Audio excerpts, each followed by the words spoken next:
Bonsoir, bienvenue au Studio 68 à 2 pas de la Milouille. Nous sommes dans ce qu'on appelle un hôtel de rendez-vous, un lieu discret pour des rencontres de charme. Et de charme, il en sera beaucoup question dans cette émission puisque nous allons tout d'abord partir à la rencontre des clients de la prostitution.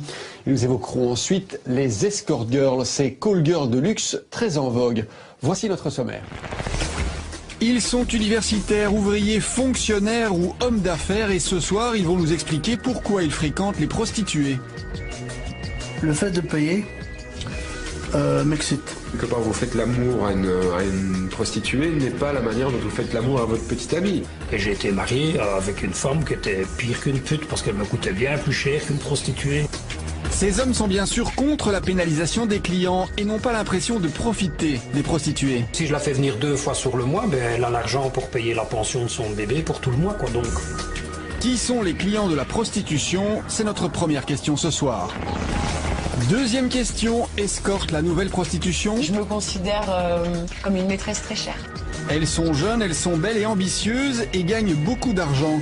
Leurs clients sont souvent des hommes d'affaires, des stars fortunées ou des sportifs célèbres. Il m'a sorti vraiment, sans vous mentir, une valise pleine d'argent. Il me l'a jeté comme ça, il m'a dit, il faut une.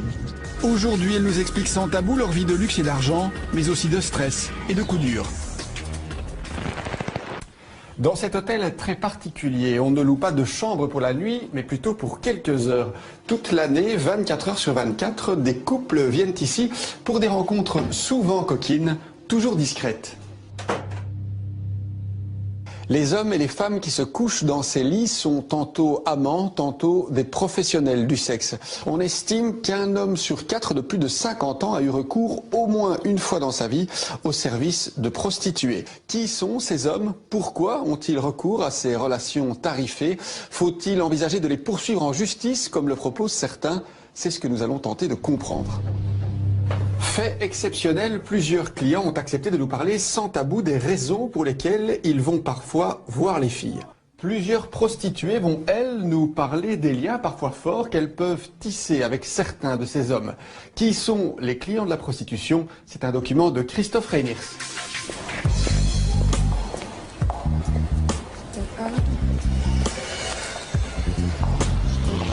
« 40 € pour 10 minutes, 50 € si on veut une position en plus. Voilà les tarifs des prostituées de la rue d'Arscott à Bruxelles. Ici, jour et nuit, les trottoirs sont arpentés par des hommes, par des clients. Et parmi eux, Loïc, 32 ans. C'est combien? C'est 40 pour une position. Sans position, juste la... Et la moindre une position, c'est combien? 40. Et j'ai quoi avec 40 en fait? La position normale, si tu veux changer de position, c'est 50. Ok, ça va. Et ça dure combien de temps en fait? 24 heures. Loïc travaille aujourd'hui comme consultant informatique pour des grosses sociétés. Il est en couple, mais a pourtant des rapports réguliers avec des prostituées. C'est quelque part moins grave que tromper sa copine avec sa meilleure amie par exemple. Coucher avec la meilleure amie de ma copine, je trouverais ça beaucoup plus crapuleux que d'aller me taper une pute, en fait. Elles ont un côté très technicienne aussi, donc voilà, c'est des nanas qui font ça toute la journée, et donc quelque part, moi je trouve que d'un point de vue sensualité touchée, elles ont développé... et c'est vrai que oui, j'aime ça, ça me donne des frissons, j'ai les poils qui s'hérissent. C'est à toi le fouet. Ah, elle est pas là? Elle revient après?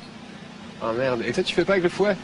Il y a des fois où j'ai envie d'essayer quelque chose à côté ou ailleurs de la relation que j'ai avec ma petite amie et voilà.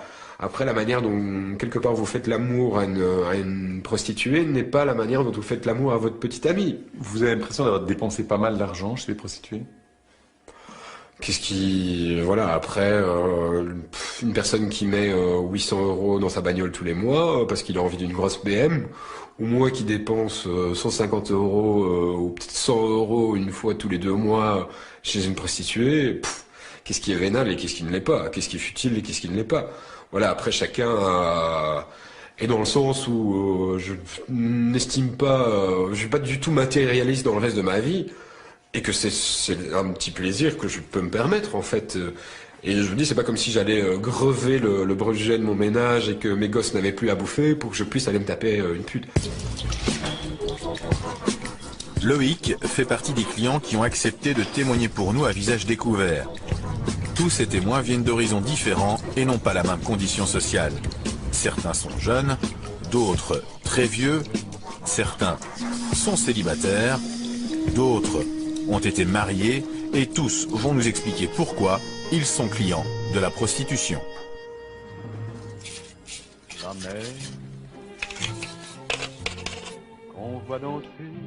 Le premier rapport que j'ai eu, c'était avec une prostituée. Il fallait avoir 18 ans, hein. Il fallait être majeur. Pour le reste, hein, on se débrouillait. Grâce à la pornographie. Yvan a 80 ans. Il a découvert la sexualité avec les filles de joie, comme il dit. Il s'est marié très jeune et a eu 2 enfants. Sa femme est morte récemment. Il partageait tout sauf le sexe. C'est pourquoi Yvan a eu recours au service de professionnels tout au long de sa vie. Vous étiez marié quand vous alliez voir des prostituées? Oui. Et vous ne pouviez pas, par exemple, avoir des relations sexuelles rien qu'avec votre femme? Ah, j'en avais. Mais elle n'était pas toujours disponible. Et alors, bon, ben, ça me prenait vraiment une image bien érotique qui vient de la jeunesse. Ben, j'allais voir une prostituée que je connaissais. Voilà. Et ça me satisfaisait au point de vue sexuel. J'avais l'affection ici, j'avais mes enfants. Pas la même chose, bien sûr. Mais il y a tant de formes de sexualité. Il y en a tellement. La prostituée, on la désire toujours. En fait, énormément d'hommes ont le même comportement sexuel qu'Yvan. Après 50 ans, plus d'un homme sur 4 a des rapports sexuels payants. Et ce sont généralement des hommes bien dans leur peau. Cette croyance de penser que ce sont uniquement les hommes qui ont une misère sexuelle qui fréquentent des prostituées, c'est faux. Vous savez, des hommes qui sont mariés ou en couple, qui ont une vie sexuelle régulière et qui malgré tout recourent à la prostitution. Et qui aiment leur femme. Et qui aiment leur femme. Il faut dire aussi que la masculinité étant dans le fond plus fragile que la féminité de la femme, l'homme peut avoir tendance plus que la femme à faire un usage qu'on appelle défensif de la sexualité. C'est-à-dire pour se calmer, pour déstresser, pour effacer les misères de la vie, pour endiguer temporairement des conflits. Et alors du coup, c'est cette sexualité facile, sans complications, immédiate, directe. Bonjour Sonia. Salut Michaud. Ça va bien? Il n'est donc pas rare qu'un homme entretienne des rapports privilégiés avec sa femme et avec une prostituée. Tu sors tes vieux Playboy? Oui, je Quel pépé pervers? Ben non. Sonia a été la dernière prostituée d'Yvan pendant 15 ans. Au fil du temps, ils sont devenus de grands amis. Oui, c'est en 82, je crois. Oui. Ouais. Je souhaite à toutes les femmes d'avoir un mari aussi respectueux que tu m'as respecté. Ça, c'est gentil ce que tu viens de dire. Là. Et j'ai une grande tendresse pour lui. Vraiment, c'est vraiment lui, c'est de la tendresse, mais énorme. J'ai pleuré dans ses bras, on a partagé des moments, il a été là, des moments difficiles pour moi, c'était un papa pour moi. Sonia a pratiqué le plus vieux métier du monde pendant 35 ans. Autant dire que des clients, elle en a eu beaucoup. La plupart, selon elle, lui ont apporté quelque chose. Le métier m'a appris justement à voir combien l'homme est fragile. Et c'est ça qui me touche chez les hommes, c'est parce que chez moi, ils sont fragiles. Chez moi, ils montrent des choses d'eux qu'ils montrent à personne. Ils montrent la face d'eux que la société ne veut pas voir des hommes. Donc la fragilité, la société veut des hommes forts. Et je ne le juge pas, quel qu'il soit, s'il est défaillant, s'il est laid, s'il est bête, je m'en fous. Ils payent pour ne rien prouver, ils payent pour ne rien devoir, ils payent pour être eux-mêmes, pour ne pas être jugés. Payer pour ne pas être jugé, c'est sans doute une des motivations premières des clients. Mais pas seulement. Certains hommes fréquentent les prostituées pour autre chose. C'est le cas de Philippe. Après 28 ans de mariage, il vit aujourd'hui seul. Il n'a jamais retrouvé une compagne. Alors, une fois par semaine, il se paye les services d'une prostituée pendant 1 heure. pendant 1 heure, et pour 100 €, il a ainsi l'impression de vivre une vraie relation. Je pense qu'on peut avoir une relation, même s'il y a une partie d'argent. Je dis avec ma femme avant aussi, elle me demandait de l'argent, donc c'est pas pour ça qu'on n'avait pas une relation normale, quoi. Ça peut paraître paradoxal, mais c'est en se rendant régulièrement chez les prostituées que Philippe espère retrouver une femme. Il est persuadé que ces visites régulières finiront par convaincre une fille de quitter le trottoir pour venir s'installer chez lui. Ah ben, je préférerais ne pas être client, ça c'est évident, mais bon, ça me gêne pas outre mesure, mais je dis je préférerais ne pas être le client, mais être le, entre guillemets, mari, quoi. Être le seul amant, mais faut trouver. Vous recherchez une relation finalement presque amoureuse? Oui, c'est tout à fait, je cherche une relation amoureuse avec une femme normale pour une relation normale, comme, disons, la majorité des gens, quoi. Mais avec une prostituée? Ben parce que je n'ai pas le choix. Il est assez fréquent de rencontrer des hommes qui, comme Philippe, veulent tomber amoureux d'une prostituée pour avoir une relation avec elle et la sortir du trottoir. On les appelle les clients sauveurs. Oui, il y a comme ça certains hommes qui passent leur vie à chercher, à croire qu'ils ont trouvé, à nourrir l'espoir. Et cet espoir les fait vivre, ça donne une sorte de sens à leur vie, si vous voulez. Même si c'est une quête qui, évidemment, a peu de chances d'aboutir, on l'imagine. Oui, très souvent, ils sont déçus. Olivier a tout du client sauveur. Il n'avait jamais fréquenté les prostituées, mais un soir, par hasard, son regard a croisé celui de Sylvia dans une vitrine de la rue d'Arscott. Il est tombé fou amoureux d'elle instantanément. Depuis 4 ans, il essaye de créer une relation. Il est persuadé que sa prostituée est sincère et a des sentiments pour lui. Des sentiments, c'est certain. Voilà, même si elle ne l'a pas dit clairement, elle l'exprime par ses gestes, par les soupirs, par l'émotion qui passe, par voilà, tout ce que le visage exprime, par ses caresses, par le temps qu'elle prend, par la qualité qu'elle met dans sa relation. Le fait que si après avoir fait l'amour, assez souvent je la caresse, je la masse. Elle me dit ah, je me sens bien, j'ai envie de dormir, quoi, j'ai envie de rester là. Est-ce que vous pensez que tout ce qu'elle vous a dit était sincère? Ouais. Si j'avais ressenti que c'était pas sincère, ben j'aurais pas, ça n'aurait pas duré 4 ans. Ouais. Oui, parce que la personne, quel serait son intérêt à mettre un masque, à créer une illusion comme ça? Ça lui demanderait beaucoup d'énergie pour chaque client de jouer un jeu, quoi. Moi, ça m'intéresse pas qu'une femme fasse semblant de jouir, ça m'intéresse pas qu'elle... Et voilà, donc j'ai pas envie de ça. Mais après 4 ans, Olivier doit continuer à payer pour voir sa dulcinée. Alors pour faire le point, il va chercher une oreille attentive à l'Espace P. Bonjour, je viens voir si Fabien est là. Ouais. L'Espace P est une association qui fournit de l'aide aux prostituées, mais aussi aux clients. Comment ça va? Fabien, ça va bien. Bien? Ouais. Je t'en prie, assieds-toi. Merci. Alors, quoi de neuf? Voilà, finalement je suis pas sûr que je vais couper les ponts avec elle. J'ai pas encore vraiment décidé. Tu penses que c'est possible qu'il y ait une relation d'amour entre un client et une prostituée? C'est déjà arrivé, donc on a déjà effectivement rencontré, c'est ce qu'on appelle des belles histoires finalement qui finissent bien.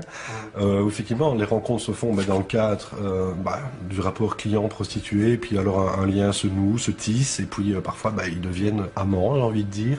Mais alors généralement ils se voient en dehors du cadre du travail. Nous, ce qu'on a déjà constaté aussi, c'est que malheureusement, il y a ce qu'on appelle parfois dans le milieu des pigeons. Donc c'est comme ça que les filles les appellent. Et donc c'est des gens qui sont épris, qui ont un peu le profil du client sauveur, qui veulent absolument sortir la personne de la prostituée, et qui se font simplement et purement vider leur compte en banque. Et quand il n'y a plus rien, on passe à quelqu'un d'autre. Surtout, n'hésite pas. Aujourd'hui, en effet, beaucoup de prostituées profitent de la crédulité de certains clients en adoptant un comportement de petite amie amoureuse. Si certains achètent uniquement un service sexuel, d'autres sont prêts à payer plus si une part de rêve leur est offerte. On appelle ça la GFE, la Girlfriend Experience. Donc ça s'appelle la girlfriend experience, et donc c'est le fait que les clients, au-delà du rapport sexuel, cherchent aussi une attitude, une manière d'être de la part de la personne prostituée qui pourra, à l'espace d'un instant, les faire se sentir comme dans les bras d'une petite copine. En résumé, c'est ça. Et en fait, c'est que du faux. C'est du théâtre. Beaucoup de personnes prostituées se définissent elles-mêmes comme des actrices de théâtre. Et quand le client arrive, elles rentrent en scène, elles sont payées pour jouer un rôle. Et donc, beaucoup mettent à cœur de jouer correctement ce rôle et finalement d'honorer leur partie du contrat avec le client. Alicia est une grande spécialiste de la GFE. Son boulot, escort girl de luxe, qui se transforme en petite amie pour 250 € de l'heure. Quand elle joue bien son rôle, elle arrive à faire croire au client qu'il vit une histoire d'amour avec elle.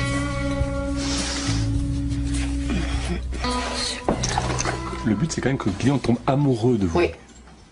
Mais attention, je dis toujours à mes clients que je suis mariée et que j'ai des enfants et que j'ai une situation familiale. Et rien que le fait que je leur dis ça, je les ai avertis, mais ils continuent quand même à croire en moi, en fait. Et moi, en fait, je leur fais croire que je suis accessible, mais ils savent quand même que je suis mariée.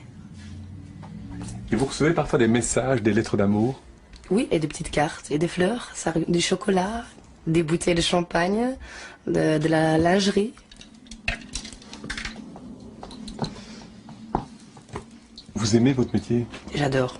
Et je suis pas prête à changer de boulot, même si je gagne au loto et que j'ai beaucoup d'argent, je crois que je continuerai.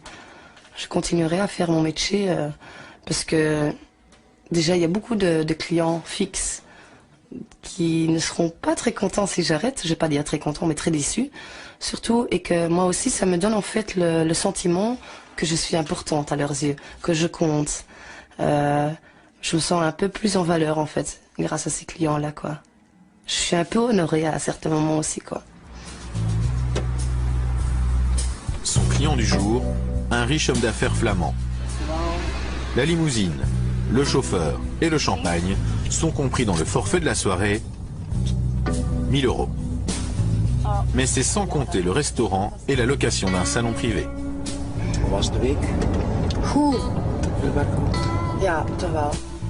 Christian est divorcé et depuis il ne veut plus vivre les contraintes d'une vie de couple parce que selon lui, son travail lui prend trop de temps. Mais comme il a toujours des besoins et quand son agenda le permet, il s'offre les services d'Alicia. Pour être honnête, monsieur, je n'ai qu'une fille que j'appelle c'est Alicia. Alors, il y a peut-être des autres gens qui font cela, mais pour moi, ça suffit. Je suis célibataire, monsieur, alors j'ai un travail qui demande beaucoup des heures, que c'est vraiment intensif. Alors, il reste peu de temps et j'ai vu Alicia et elle m'a plu directement, alors j'ai déjà quelque chose comme une relation avec elle, alors pourquoi est-ce que je dois changer encore, monsieur? Vous préférez payer une fille que je ne sais pas, draguer une fille, puis de l'emmener, d'avoir une maîtresse? Quand je suis avec Alicia, je la drague aussi un petit peu. Hein. C'est un jeu qu'on fait, mais j'ai vraiment pas le temps pour avoir une relation qui demande des heures et des heures par jour. Alors il faut être honnête, dans la vie, il faut choisir quand même. Hein. Alors moi j'ai choisi pour un système pareil, si je peux le dire. Mais finalement, ça vous coûte quand même plus cher d'être avec Alicia qu'avec une maîtresse. Non, ça je pense pas, monsieur. Non, non, pas du tout. Non. C'est difficile, hein? C'est difficile pour répondre là-dessus, mais il y a des gens qui dépensent aussi des centaines et des milliers par semaine ou par mois, alors oui. C'est le choix de l'être humain même, hein? Non? Ouais. Je crois que c'est le moment d'augmenter les prix, alors. Non, pas du tout. Au final, Christian a dépensé 1 500 € pour sa soirée. Seule une minorité de clients peut se payer ça plusieurs fois par mois. La grande majorité des autres clients ressemblent plus à Andy. Sans travail, sans chômage, Andy survit grâce à la mutuelle et vit dans un taudis dont il sera bientôt expulsé. Sa femme est décédée depuis 2 ans, alors il fréquente les prostituées qu'il peut s'offrir avec les quelques euros qu'il possède. J'essaye de bricoler un tout petit peu à gauche, à droite, de faire récupérer des ferrailles et tout ça, pour histoire d'avoir un peu d'argent de poche, finir les fêtes, moi. En fait, pouvoir justement, de temps en temps, continuer d'aller voir les prostituées, quoi. Sinon, ben, je dois regarder les murs et c'est beaucoup moins gai. Qu'est-ce que vous cherchez avec ces femmes? De la compréhension, de la tendresse et de la sexualité, bien sûr. Je dois dire que ces femmes-là, donc les prostituées, je vais pas dire les putes, j'aime pas ce mot-là, sont de très bonnes personnes sociables, je vais dire ainsi. Elles ont quand même une très grande écoute, même si, entre guillemets, elles le font au moment même parce qu'on est là, mais à la base, elles ont quand même une très grande écoute afin de pouvoir subvenir aux envies de l'homme en question, quoi, enfin, la personne qui se présente chez elle. Vu ses moyens dérisoires, Andy se contente de peu. Des prostituées qui sont dans une précarité totale, souvent dépendantes de l'alcool ou de la drogue. Ce que je recherche, c'est quelqu'un qui serait entièrement d'accord de me faire entre guillemets totalement l'amour. Donc les caresses, masturbation, la fellation et aussi éventuellement en même temps, donc la masturbation mais avec les pieds, quoi. Si tu acceptes, ça me ferait plaisir. Bah ouais, comme ça, ouais. D'autant plus que tu as l'air d'avoir une belle poitrine. Ouais. Hein. Ok, pas de souci, on se revoit très bientôt alors, promis. Ça va. Tantôt. Mais une fille de la rue, c'est... Quand on dit que c'est pas cher, c'est vrai que c'est pas cher, mais c'est le service est plus différent parce qu'il est un peu plus rapide. Et qu'est-ce que je veux dire? Donc c'est presque, je dis presque du 30 à 50% moins cher que les filles de boxon. Encore une fois, tout dépend de ce que la fille accepte de faire ou pas. Si maintenant, donc par exemple, on tombe sur des filles qui sont surtout droguées ou un truc ainsi qui leur faut absolument leur dose, vous allez peut-être avoir le service complet pour 20 euros. Mais faut aimer donc aller avec des genres de filles pareilles. Je les juge pas, j'ai rien contre elles, chacun fait son lit comme il a envie de dormir. Mais il peut y avoir des filles à 20, 30 euros, mais c'est vraiment à la va-vite, du genre parce qu'il faut bien, pour leur dose ou des trucs ainsi, quoi. Bonjour. M'amuser dans quel sens? Sexe. Hein? Qu'est-ce que vous proposez exactement? Je fais tout. Tout? Oui. Et alors, qu'est-ce que vous appelez tout, vous? Sauf anal. Sauf anal. Oui, mais bon, moi, ce que je recherche surtout, par exemple, hein, c'est d'être caressé entièrement, masturbé, sucé et masturbé avec les pieds. Mais je fais. Ok, tu prendrais combien pour ça? 25. 25 pour ça? Oui. Arrangé, ça le sait. Je crois que je suis bourré avec un son à laine. La prostitution de rue existe dans toutes les grandes villes. C'est la forme de prostitution la plus dangereuse pour les filles qui la pratiquent. Surtout la nuit. Elles doivent travailler dans des parkings déserts ou dans des voitures. Les coups, les insultes, mais aussi les viols ne sont pas rares. Karima se prostitue sur les trottoirs de Bruxelles. Elle le fait la nuit car elle gagne un peu mieux sa vie que pendant la journée. Mais elle vit un risque permanent avec ses clients. Je suis montée dans une voiture avec un Marocain. Moi je dis un Marocain avec une Marocaine, il va jamais faire mal. On rentre, il y a un bouton là, il bloque la porte. Il va vers la ferme. Il me sort un couteau comme ça. Il me dit, sale pute, maintenant tu vas derrière. Il m'a dit, tu vas te déshabiller de tête aux pieds.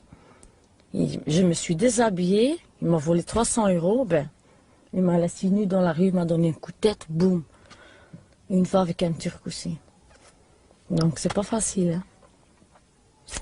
Un jour vous allez attendre, Karima elle est coupée, elle est au cavale. C'est dur, c'est le travail qu'on fait. Les gens croient qu'on gagne.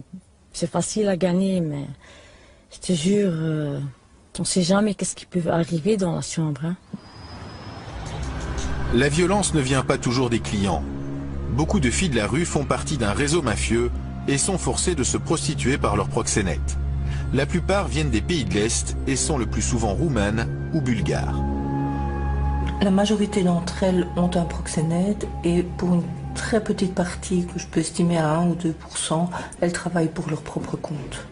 Mais la grande majorité travaille pour un proxénète. Donc le client qui va choisir une fille dans la rue, en général, il choisit une fille qui a un proxénète. Je ne pense pas que c'est un de ses critères de choix en tout cas, mais c'est clair que statistiquement il a beaucoup plus de chances de choisir une prostituée qui travaille pour le compte d'un proxénète qu'une prostituée qui est indépendante. Voilà qui pose la question de la responsabilité du client. En ayant des rapports avec des filles qui sont coincées dans des réseaux, le client encourage ces pratiques illégales. Qu'est-ce que tu veux boire, un Red Bull? Oui. On retrouve Philippe, notre camionneur. Aujourd'hui, il ramène Maria chez lui. Elle ne parle presque pas français, ce qui prouverait qu'elle n'a pas de contact avec l'extérieur. Il y a donc de grandes chances pour qu'elle fasse partie d'un réseau. Est-ce que vous pensez que vous exploitez un peu la misère des gens? Je ne pense pas que j'exploite, je pense que je contribue au bonheur. Moi, quand je la fais venir une fois, elle a... Disons, si je la fais venir 2 fois sur le mois, elle a l'argent pour payer la pension de son bébé pour tout le mois, quoi. Donc, je pense qu'il faut prendre ça dans ce sens-là. C'est pas moi qui l'oblige à se prostituer, hein, c'est elle... Maintenant, bon, si c'est pas consenti de son côté, là, ça, moi, je n'en sais rien, quoi. Bon, là, il y a des filles qui ont des macros, ça, c'est des autres problèmes, hein, bon. Mais ici, en principe, je pense pas, donc... Et, oui, je suis certain qu'il y en a qui sont obligés, mais bon, ça, c'est... Moi, je sais rien y faire, ça, c'est pas mon problème, hein, bon. Moi, je ne sais pas faire quelque chose pour. Si on me demande, je veux bien essayer, mais bon, généralement, elles cachent qu'elles ont des proxénètes, elles ne le disent pas. Hein. Philippe aimerait que Maria vienne vivre chez lui et arrête la prostitution. Qu'elle ne parle presque pas français ne semble pas le déranger. Bon, c'est pas vraiment non plus rien que de la communication. Hein, On s'entend bien, elle aime bien venir chez moi parce que je suppose qu'elle me trouve gentil. Hein. Et pourquoi chercher une future femme parmi les prostituées? C'est pas spécialement que je cherche parmi les prostituées, c'est que j'ai pas trouvé, j'ai cherché sur Internet. J'ai jamais rien trouvé de probant. J'ai bien eu des propositions, mais jamais quelque chose de plus correct qu'une prostituée. Alors bon, et j'ai été marié avec une femme qui était pire qu'une pute parce qu'elle me coûtait bien plus cher qu'une prostituée et elle n'était pas encore contente de l'argent qu'elle avait. Alors bon, ici en Belgique, elles se croient toutes mariées avec un président directeur général. Hein. Tandis que là-bas, quand elles ont un petit peu d'argent, elles sont contentes. Elles n'ont pas besoin de... Elles ne réclament pas des fortunes. Quoi qu'il en soit, pour l'instant, même si Philippe rêve de vie commune avec Maria, il ne sait toujours pas si elle est libre ou si elle se prostitue sous la contrainte. Aujourd'hui, certaines associations pensent que le client a une responsabilité, qu'il est prostitueur et donc coupable d'être client de prostituées.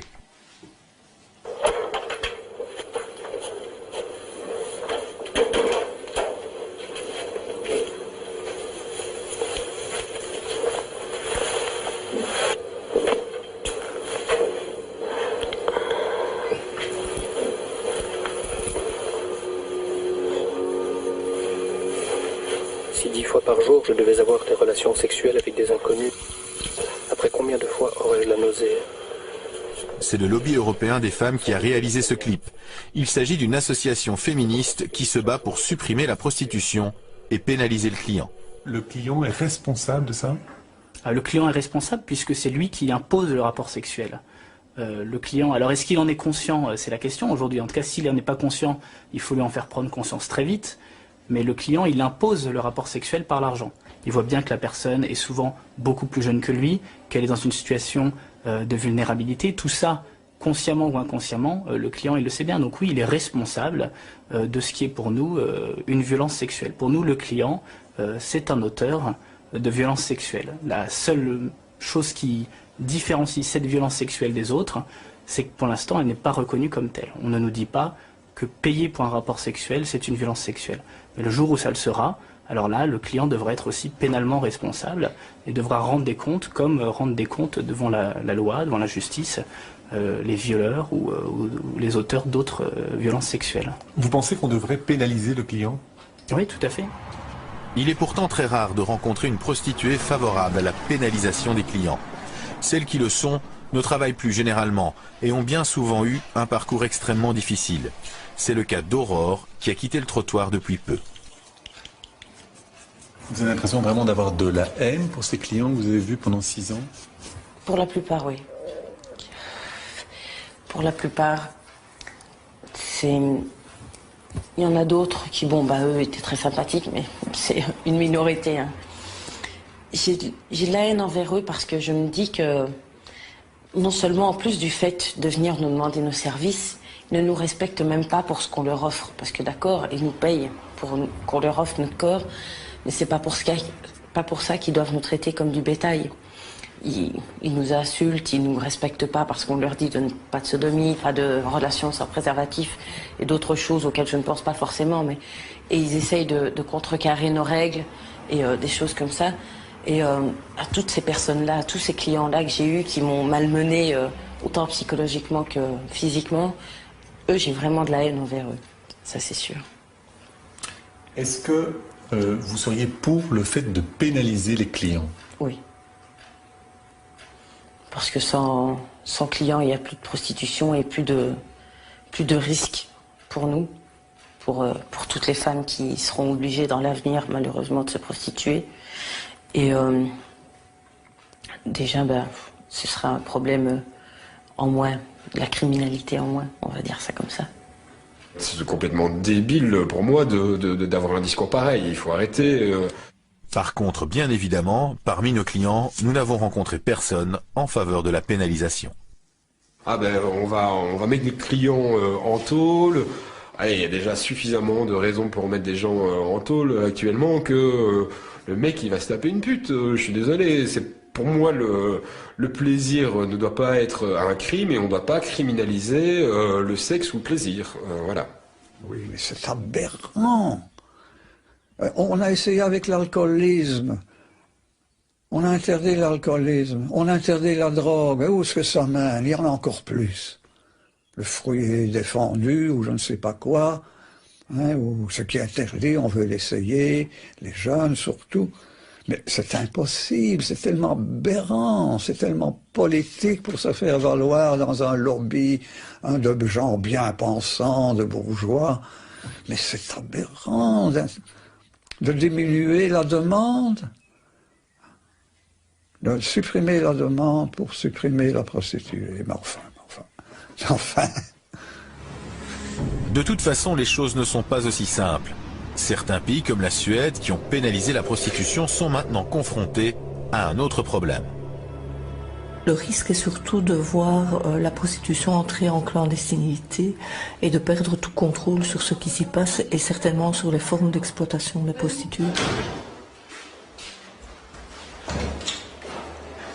Hi. Guten Tag.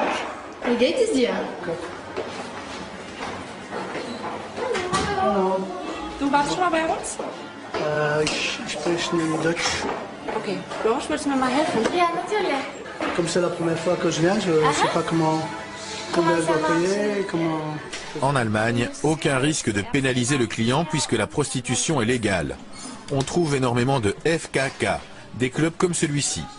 50 € la journée, tout est compris, boissons, sauna et repas.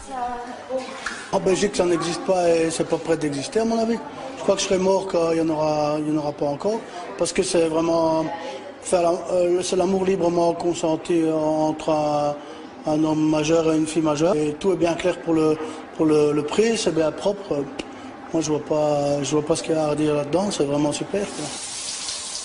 Avant de passer à l'acte, chaque client doit se laver de la tête aux pieds. Après seulement, les choses sérieuses peuvent commencer. Chaque fille coûtera 50 € par demi-heure. Mais attention, ici, le client est roi. Toutes les prostituées embrassent sur la bouche et surtout, elles acceptent la fellation sans préservatif. Serge est devenu fan des FKK. 2 fois par mois, il quitte les Ardennes pour venir s'encanailler en Allemagne. Aujourd'hui, il se laisse tenter par une Brésilienne. Pour lui, ce genre de club est idéal pour assouvir ses besoins. Moi, ça me convient bien, il n'y a pas de problème avec ça. Est-ce que vous préférez pas avoir une petite amie? Je sais pas, je crois pas, non. À l'heure actuelle, non. Parce que j'aurais pas une petite amie aussi jolie. Pour la garder tout le temps, à mon avis, je ne saurais pas. Donc voilà, si après 2 jours, elle va avec un autre, je sais pas moi, vous n'allez pas... Enfin, c'est difficile de la garder pour l'âge qu'elle a et l'âge que moi j'ai. satisfait du service, Serge va payer 50 € supplémentaires pour passer une nouvelle demi-heure avec Lucie.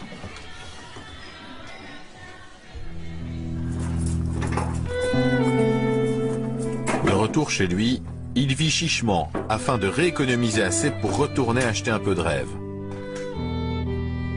En attendant, il feuillette ses albums avec toutes les conquêtes qu'il a pu s'offrir grâce à ses économies. Oui, c'est une fille que j'ai un très très bon souvenir, qui n'avait pas beaucoup de conversations, mais qui faisait super bien l'amour, vraiment extraordinaire. C'est pas un peu embêtant d'avoir une relation sexuelle sans sentiment? Le fait de payer m'excite. C'est peut-être bête à dire, mais vous êtes avec une très belle femme, encore une fois, que vous ne pourriez pas l'avoir si vous ne la payez pas. Eh bien, moi, le fait de payer m'excite. C'est comme ça, je me dis, c'est incroyable, je peux coucher avec une fille de cette beauté. Eh ben oui, c'est parce que je paye, mais ça m'excite. Donc voilà, encore une fois, c'est ma pensée, mais c'est comme ça. Ouais. À la limite, vous trouvez plus excitant de payer une fille si vous l'aviez gratuitement? À la limite, je vais dire oui. Mais logiquement, de toute façon, allez, 99 fois sur ça, je l'aurais pas. Donc, je sais pas comment je dois vous répondre, parce que de toute façon, j'ai jamais eu trop le cas dans l'autre sens. Donc, voilà, c'est comme ça. Bah, oui. Au terme de cette enquête, il est clair que les clients de la prostitution sont nombreux, qu'ils ne se ressemblent pas, qu'ils n'ont pas les mêmes moyens, et surtout qu'ils fréquentent les prostituées pour des raisons différentes. Apprentissage, tendresse, amour improbable, illusion ou simple besoin sexuel. Pour toutes ces raisons, ils continueront encore longtemps à payer les prostituées.